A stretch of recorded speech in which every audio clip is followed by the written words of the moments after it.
All right, well, hello and welcome everyone to another daily edition of Stock Market Mutterings, trade review and recap for the 7th of November. I hope you're doing well. As always, before I get started with today's rambling, feel free to visit thelincolnlist.com, click on the Trade Room tab, and you can start trading with us live. Sorry for the intro, just trying to entertain everyone. It's Back to the Future. You guys remember that? Now, I went back to the futures, and when I say futures, I mean the futures, like E-mini, the Ys, the Qs, and those kind of things.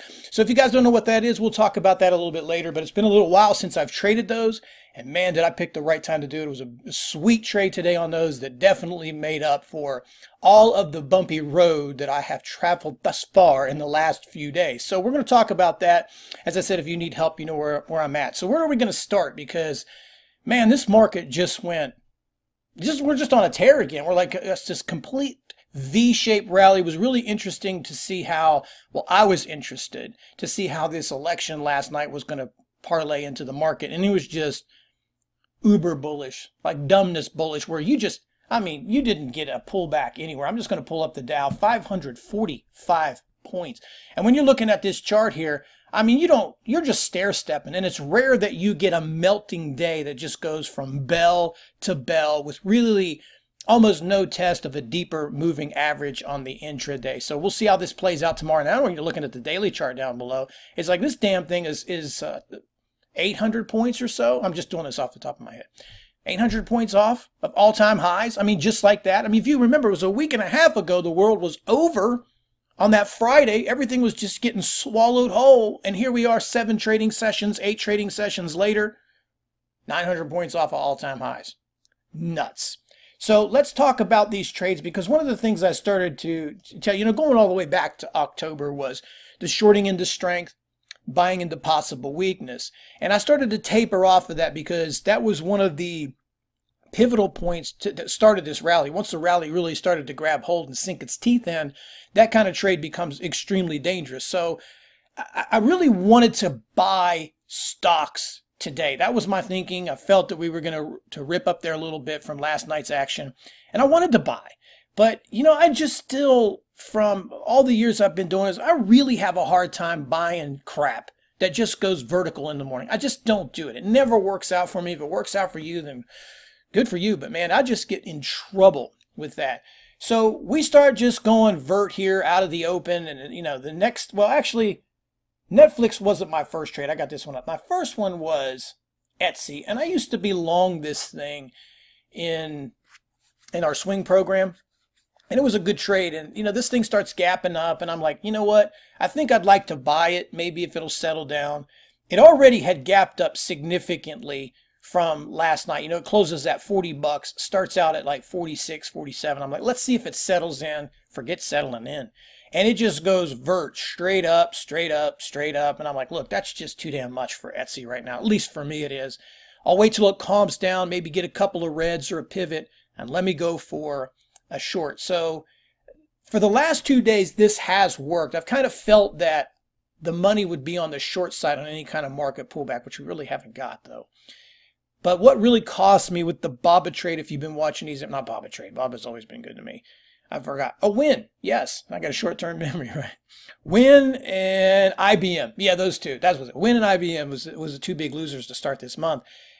I got in too early. So that was kind of like my thing here was let me just be a little bit more patient, and then I'll work my angles. So we got up here. We got a pretty good entry, and I did a little bit of an ad, and I had to cover down in this wash. It really wasn't that big of a trade. I had some size on it, so that was pretty decent.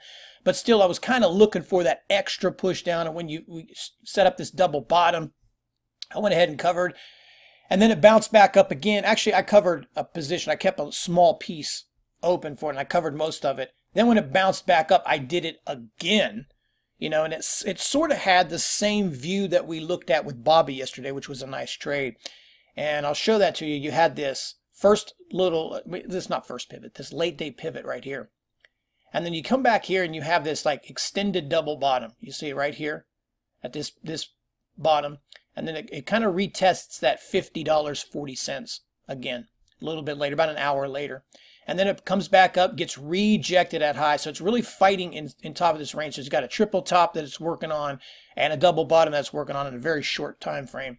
And then it gets rejected. And when it does this time, it really gets, I don't want to say this is aggressive, but it really starts to pull off of that high.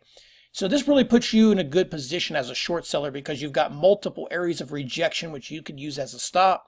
And you have potential, you know, not unlimited, but you got significant downside that could happen when a stock is up this much. So anyway, once it broke through that third, you know, this third time, if you look at right here on this candle, once it went through that, you know, I just did the same thing I did with BABA. I leaned right into this thing with a little bit more size. And I was looking for this just to come back down into these levels. I wasn't looking for the thing to go red or flush. That would be nice. I was just kind of looking for it to test this 49 flat area. And, you know, it just starts to roll over. The trade's just looking freaking beautiful. And then you get this dump right down there, and it's like, I'm covering at 49. And I mean, look at this wick. And it just snaps back up and levels down at 50. And I'm like, oh, you bitch. Yeah, bitch. Like we were right there. I had, you know, over 1,000 shares of this thing. So it was like, man, and I was looking at a good gain, and poof. Right there to 20, 30 cents I think I made on it. But I had size, so it wasn't too bad. So that was kind of like my deal with Etsy. It's on there first. You'll see there's multiple trades on that on that brokerage statement. Again, that's in and out. What I've been doing a lot lately is starting a short position, adding to this short position. Once it pulls back underneath of my average, I pull some of that risk back off the table or take half. And then I let the other float, and then if it bounces back up, you know, I add back in. I've been doing that over and over. That's been working out well for me. Although I really haven't, outside of Bobby yesterday, really tagged a good flush move. All things considered, when the market's up 550, you know, you got to take that. Sometimes things are just belligerent and stubborn. So that one was a good one. Also, I tried NFLX a little bit later in the day. I know I started out with this one here at the beginning, but that was not the first trade of the day. Once this thing went vertical here, I had to try. You know, I know it's NFLX, and I've had my battles back and forth with NFLX. But again, it's just hard for me to justify when you're talking 309. I know that in bear markets or corrective markets, rallies can be really, really strong and a lot stronger than you think. But when this thing starts gapping up from 310, 309 yesterday, and then just not only that, let me even go back further than that. Mind you, this thing was in the turd house yesterday. I mean, this thing was just busted up. And I actually had a position that I went long and sold first thing in the morning. You'll see an actual one that was just a sell early on. That was from a position that I had overnight that I held. And I thought the gap up was good enough. But remember, there late in the day yesterday at 305. I mean, everybody had the world at their feet to buy at 305. And nobody wants it, and the thing's just flushing out. And then here you are, people are just stampeding over everyone right now at 325. So what I'm looking at here is this thing was 305 yesterday. Then it gaps up and it takes off through 315. So you've added $10 with a gap up and an early press. And then once it clears 315, 16, it jams up to 328. So you can do the math here. I mean, it's an extraordinary move on this stock. And I know it's been beaten up too. So it can definitely spike. So once it started ramping up here and we got this little wick, I put in a short, and once it started to roll over, I added a little bit to that because I was thinking, hey, this thing can test VWAP. I don't have the VWAP on this particular chart, but I think it was down somewhere down around 320s, 318s or something like that. So I was thinking, man, this could be a big winner. And it did the same thing as Etsy. It just sort of washed out, you know, and it didn't do anything. So I took a half of this one as well because I'm like, look, my half is not working. I mean, this thing could foobar. Foobar is like a FU bar going back the other way on you. That's our slang. I don't know if any of you guys use that. But it just didn't work. And then I put a stop back on break even for the rest. And I got hit on the last stop. It just wouldn't do it. It just wouldn't. You can see later on, it just would not get rid of that 325. You know, just like Etsy, I tried. I was right there where I needed to be. But sometimes that's the way these trades work out. Sometimes you get the moves. Sometimes you don't get the moves. It's not up to me to decide. It's just I need to be in the trade. And, you know, most of the time it'll work, but you will run into situations where the market's just incredibly stubborn. And that was today. I mean, when you got, like I said, 500 plus points and all the markets were up like that, these things happen. You know, rising tide lifts lifts all boats. So that was kind of my deal there with those. I also tried the same thing here with Twillo. I went with a short on Twillo, and I got right here on this pivot, and I'm like, I'm cutting mine at high of day. And it popped through high of day. I gave it just a touch more space above that just in case it was a fake out, but no way. And it's a good thing I covered that one. I mean, that was my only loser of the day, was this one. And, you know, I mean, I got out, I think it was 88 something, 88, 60s, 70s or something like that on the sheet there. And it's 96. I mean, damn, another $10 on top of that. So I never really went back and revisited this thing because it just, you know, by that time, you could already tell that the market had no intention on giving crap back to anyone. So I didn't go with it. Anyhow, that brings me to, oh, before I get into the big trade, I'm sorry, but yeah, you'll see there I picked up a buck on BABA. I'm sorry. I got to do it, right? So if you're just following for the first time, every day I have to trade BABA. Yeah, I know. I got to trade BABA. So I picked a short. You know, the market was, I thought the market might be pulling a little bit, and I pulled this short right here at the low of the day. I just covered it up down here. I took $1 on it, you know. It's sort of it's been my ATM machine since October is BABA. King BABA. Loving the BABA. Anyway, let's talk about the futures. Yes, the futures. It's been a long, long time since I've traded futures. Now, I'm not a futures trader by any means, like a pro futures trader that trades that for a living. But I do have a futures account, do trade futures when I find the need to, and I think the setup is right, and I want to trade the actual market itself, whether it's the Qs, the SPY, or the Dow, then I like to use futures. You get a lot of leverage, and it's a nice way to go. Once this market kind of really started establishing itself, I'm like, this thing's just not going to pull back. So when I'm in those situations, you know, when I really was doing a lot of futures trading was when the market had the BTFD, when it was just golden, you know, and it's like anytime I got a pullback, and all through last year, we had such low volatility. And anytime we got a flush or a pullback or a couple red bars, I always bought a couple E-mini contracts, a Dow contract or something, just because it was just a great trade. And you didn't have a whole lot of downside at the time. You know, the market just kept getting picked up on any kind of red bar. So you really never had that big, like I think we talked about it once before, it's like a whole 200, 300 days of trading or something like that. I'm just coming up with numbers, I think, you know. Like couple hundred days there before you had a 1% correction in the market. So it made a nice trade for us. But once the market started selling off and got really, really volatile in October, I'm not going there. It's just too much, too erratic for me, too much leverage there. And it's just like, I'll focus on stocks where I excel the most. However, like I said, once the market really started to show that it was going to hold, I just bought some. You know, I know I was up here real steep, and I'm like, look, they're just not going to let this market go. And I took 2 shots. I bought up around this area. I sold on the pop because I'm just touchy. I'm like, man, this thing's got to, you know, we're getting late in the day. We haven't had a pullback. We're probably going to get something, maybe this last hour fade. I don't want to get caught out here, but, you know, it looks like it's going to break and at least challenge high. So I took some and I sold it. It was a small winner then. And then when it pulled back, you know, and it starts re-gearing, I'm like, no, they're not going to let this thing go whatsoever. And I just went right back into this thing. And actually, I did something that I rarely, you know, rarely works for me, is that once it started going, I put in an order to sell it. I think the order, I was looking for 26.50 maybe. I'm just trying to do this by memory. Anyway, I was looking for this order. I was trying to sell the order. So once I got up there and it started to pop in my favor, I had like 20, 30 points on this trade. I was like, I'm going to put an order up there to sell where I wanted to sell. Well, when I put the order in, I clicked the wrong button and I added more to my position. I'm like, oh, you know, yeah, I said a dirty word. And I'm like, oh man, no. And I was like, well, let's see what happens. And fortunately it worked out. So it made me a little extra money. I don't recommend that. I can't take credit for that. That's not a skill. But most of the time when I do that, it's a bad omen. I'm like, oh gosh, no, you just made a mistake. You fat-fingered something. It usually backfires on you. But hey, this time, this market, today at this period, that worked out pretty good. If you just even minus that, the original trade, there were 2 trades on them. Great setups coming out of both of these bases and both of these flags. Yes, I was very nervous about it. Not real nervous, but yeah, I was sketchy. Let me say sketchy, because I wasn't like shaking in my shoes. I can handle a loss. But being up that high, I was like, oh, I don't know. But the market's telling me, the charts are telling me, everything's making me feel like this is exactly what it wants to do. And that's what it did.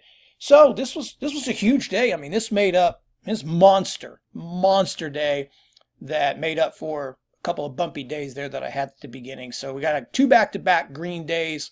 Really, really nice one today, mostly coming for this futures. Now, as we move into tomorrow, man, I tell you what, I don't know. This is a vicious rally. The only things I can look at is try to go back into a little bit of history and take a look. So if you're just paying attention to this chart here, we'll just leave the Dow up. You kind of go back to the correction period that we had in February. You know, the market sells off, taps down into the 200 moving average. And let me get rid of this line here. It's probably blocking your view. You put in a pretty good rally right here. It lasted from the 8th of February, the 9th of February, excuse me, and didn't really stop until the 27th. So it was a good, 2 weeks of a rally. There was a small pull right there, but you did have a pretty significant rally before this, it started to retest and ended up back at lows about a month later. So I'm kind of looking at this as it maybe feels like a very similar situation here where you've got your first sell down, you've washed out, and now you've made this bounce. I mean, you got to think that if the strength continues, that all-time highs are going to start getting talked about again. I mean, it's hard to believe that. The Dow's at its 50 moving average. Now, this is definitely the stronger of the group. If we pull up the SPY, you don't quite have that yet. The SPY just closed today above the 200 moving average. So, that was lost back on the 22nd of October. I would look, let's just talk about strength going in tomorrow, if that's the case. I still think you've got to be extremely cautious. I know that's the right reason why I was a little bit more open to shorting today, because, and even though the market was ultra bullish, but I was well behaved with it and everything worked out. But you got to be thinking you're on about a 7-day rally, 8-day rally here. I mean, this is a huge amount of points that have been retraced. So if we're strong, take a look at SPY 283 area. That's your 50 moving average on the daily chart. See if there's any type of rejection off of that number. I don't think we're going to see that V rally where it just goes right back to 290. I wouldn't write it off. Hell, anything can happen. What do I know? But look for that first. Now, if 283 becomes a rejection point, and I think if you're just, let's just say you're bullish overall, you want to be bullish, you're thinking about being bullish, that's the camp that you're hanging out in right now, that you're going to need, I feel, a couple of days for this to chill out. You want this move to get digested, slightly back tested. You want some consolidation and then a re-gear that maybe takes you back to highs before the year's over. In that case, I think you'd see more of a stronger, more consistent, trustworthy move.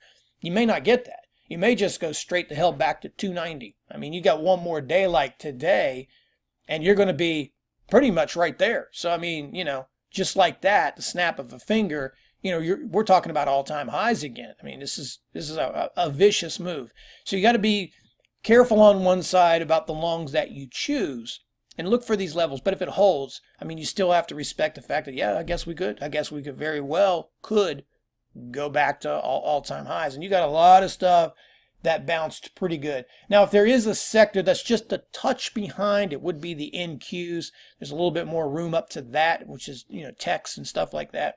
So kind of look for some of those names. I know yesterday we talked a little bit about that Tesla. It didn't quite do it today. It's still tapping on it. It just kind of snuck through for a very short period of time. It's about 2 days in a row.